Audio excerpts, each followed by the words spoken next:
guys, it's our 10th day here in Cebu and ngayon papunta po kami sa church. Maririnig po natin yung kampana. We just walk cause it's just very near lang po sa bahay namin, sa stayhan po namin. Wow, ang ganda ng church nila. Ang silent po. Grabing sobrang peaceful.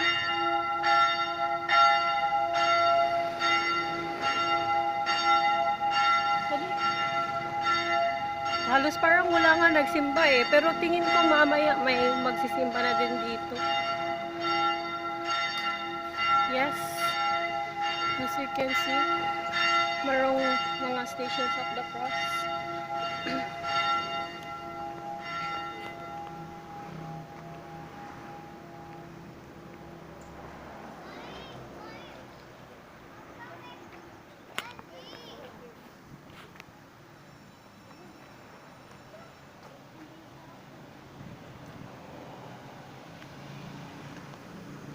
At papasok na po kami sa church kasi later magsa-start po yung mass.